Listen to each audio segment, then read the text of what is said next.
I'm a proud Jamaican. I've been many places in the world, and all the places I've been in the world, none of them has ever enticed me to want to grow old there and spend the rest of my life there. So, me and one of them yard there where they are foreign or any which part in the world I talk about, me want to go home and me yard. Right? If you're not a fan of intelligence, then take away yourself. I've said it before and I'm going to say it again, right? If I can, I said big up to the Star before. Anyways, the Star newspaper, the Gleaner, the Observer, Onstage, ER, all these Jamaican media outlets, I always talk about them in pretty much everything that I do on social media. Why? Because I want to expose them even more to the world, right?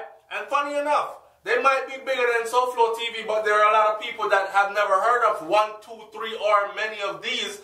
And because of little old me, them go pay attention to it and them come back and say, yo, SouFLo, thanks for that one there. So, there's a part in the Star newspaper. And if you've been following SouFLoTV for a while, you know, say, and me say, dear pastor, in the Star, right?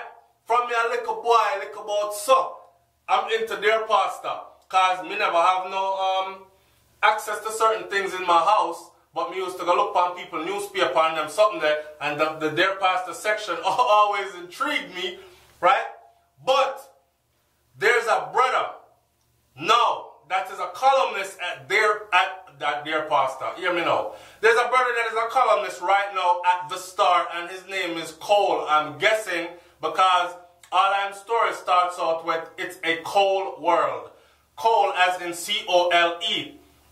I don't know if you've been paying attention, but if you haven't, you need to.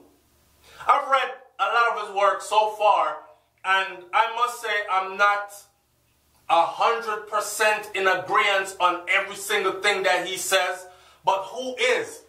Who is? That's why I love when some of my audience members come over and them say, yo, SouFLo, I'm not really into everything where you say 100% of the time.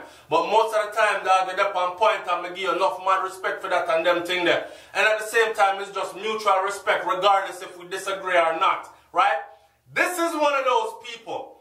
Remember, I'm going to start this out saying, intelligence.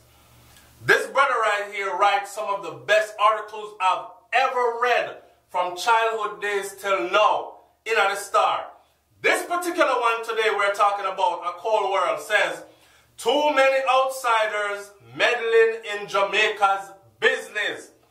Now, right on the heel of me thinking, why is it that majority of the people that are in a position of power in Jamaica look like they are direct descendants of Europeans with a little bit of African mix, or maybe none at all?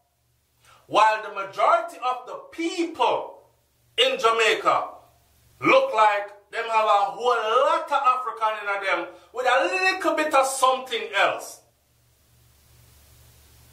I don't know.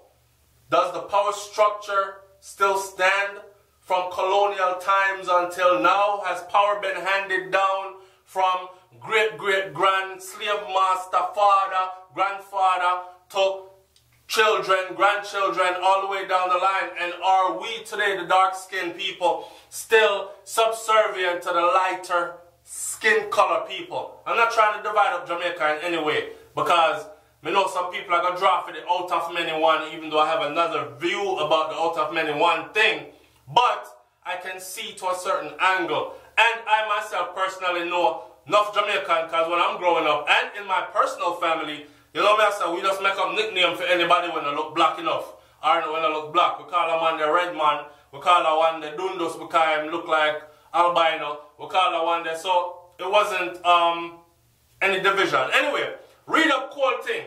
On a bigger level, we're talking about all these outsiders meddling in Jamaica's business. Right? So Cole went on to say this. There are times when I truly believe that I am different from most people in Jamaica, because I can never like when those IMF people come here. Their pronouncements of how we ought to be more fiscally prudent, or how we're supposed to spend our money wiser then, and how we must tighten our belt and draw up our socks always leave me feeling a bit helpless and hopeless. It's like we here in Jamaica don't know what's best for us. All the while, may I ask, why are those people telling us how to be better Jamaicans? A lot of these people aren't even Jamaicans. People who don't even understand our culture. Some maybe can't even identify with our struggles, are telling us to hurry up and with our wages, negotiations in order for us to meet whatever targets are set. And we just lap our tail and run with it. How pathetic. Don't get me wrong, you know. I believe getting a second opinion on what matters that may be too big for us, or even getting help. But to be always crawling back to the IMF and negotiating deals that most of us will never see paid off in our lifetime just make me hopeless as a Jamaican. Trust me. We have too many outside people in Jamaica telling Jamaicans how to be better Jamaicans. And Jamaicans here can't even get certain contracts to be better Jamaicans. I say every time we sit down at the table and negotiate any deal that we feel will be better for us, our damn dollar devalues. And when this happens, somewhere along the line, we ourselves are slowly devalued as well. Now, hear what I just said.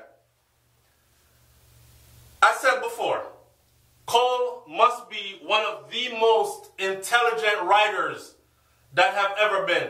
Now, I like the fact how we mix in Philly sitting, what we call patois, in the standard English when they talk, and they have him on a major platform, in a major news outlet, which is the Star newspaper, right? They've given him his column and he's over there speaking, right? And he must say some very important things. People have said to me before, SouFLoTV, why you always talk bad things about Jamaica? You always talk about how much man gets shot down and how much gun they are and ray. Why you not talk sometime about the cause of these issues? Why don't you talk about all these foreigners that have power in Jamaica, even over Jamaicans that are powerful? Why you not talk about the IMF and how the IMF are rip off Jamaica and all these things? Well, it seems like I don't have to do that. Pay attention because I'm highlighting him. The brother name is Cole, and his section is called It's a Cold World. Double meaning, cold world. The world is cold, cold-hearted, cold weather, cold world. His name is Cole. Anyway, to speak on that and talk a little bit about these people that are not Jamaican, and to go back to where I started when I said, why is it that the people in a position of power, line them up and look on them? Don't take my word for it. And I know a lot of people are going to say, skin color doesn't matter. Okay, whatever. You go and believe that.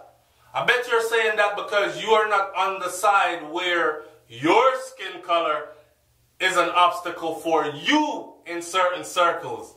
I always find it, or you're happy being subservient.